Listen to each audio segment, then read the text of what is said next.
Yesaya 36, Yesaya dalam zaman Raja Hizkia, Yerusalem dikepung oleh Sanherib. Maka dalam tahun ke-14 zaman Raja Hizkia, majulah Sanherib Raja Asyur menyerang segala kota berkubu negeri Yehuda, lalu merebutnya. Raja Asyur mengutus juru minuman agung dari Lakhis ke Yerusalem kepada Raja Hizkia disertai suatu tentara yang besar. Ia mengambil tempat dekat saluran kolam atas di jalan raya pada padang tukang penatu. Keluarlah mendapatkan dia Eliakim bin Hilkia kepala istana dan Sebna panitera negara serta Yoah bin Asaf bendahara negara. Lalu berkatalah juru minuman agung kepada mereka, baiklah katakan kepada Hizkia, beginilah kata Raja Agung Raja Asyur. Kepercayaan macam apakah yang kau pegang ini? Kau kira bahwa hanya ucapan bibir saja dapat merupakan rencana dan kekuatan untuk perang? Sekarang kepada siapa engkau berharap, maka engkau memberontak terhadap aku? Sesungguhnya engkau berharap kepada tongkat bambu yang patah terkulai itu, yaitu Mesir, yang akan menusuk dan menembus tangan orang yang bertopang kepadanya. Begitulah keadaan Firaun, Raja Mesir, bagi semua orang yang berharap kepadanya. Dan apabila engkau berkata kepadaku, kami berharap kepada Tuhan Allah kami, bukankah dia itu yang bukit-bukit pengorbanannya dan mesbah-mesbahnya telah dijauhkan oleh Hizkia sambil berkata kepada Yehuda dan Yerusalem, di depan mesbah inilah kamu harus sujud menyembah. Maka sekarang baiklah bertaruh dengan tuanku, Raja Asyur, aku akan memberikan 2000 ekor kuda kepadamu, jika engkau sanggup memberikan dari pihakmu orang-orang yang mengendarainya. Bagaimanakah mungkin engkau memukul mundur satu orang perwira tuanku yang paling kecil, padahal engkau berharap kepada Mesir dalam hal kereta dan orang-orang berkuda. Sekarang pun adakah di luar kehendak Tuhan aku maju melawan negeri ini untuk memusnahkannya?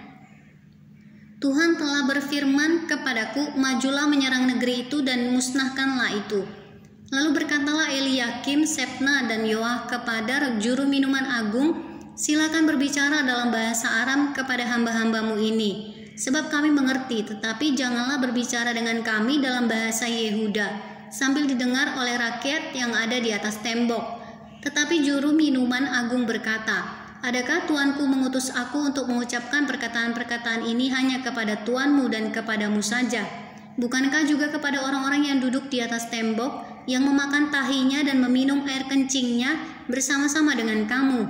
Kemudian berdirilah juru minuman agung dan berserulah ia dengan suara nyaring dalam bahasa Yehuda. Ia berkata, dengarlah perkataan Raja Agung Raja Asyur.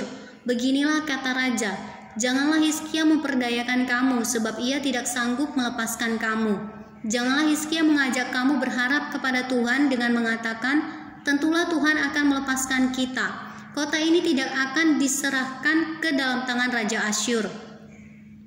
Janganlah dengarkan Hizkia, sebab beginilah kata Raja Asyur, adakanlah perjanjian penyerahan dengan aku dan datanglah keluar kepadaku, maka setiap orang daripadamu akan makan dari pohon anggurnya dan dari pohon aranya serta minum dari sumurnya, sampai aku datang dan membawa kamu ke suatu negeri seperti negerimu, suatu negeri yang bergandum dan berair anggur, suatu negeri yang beroti dan berkebun anggur.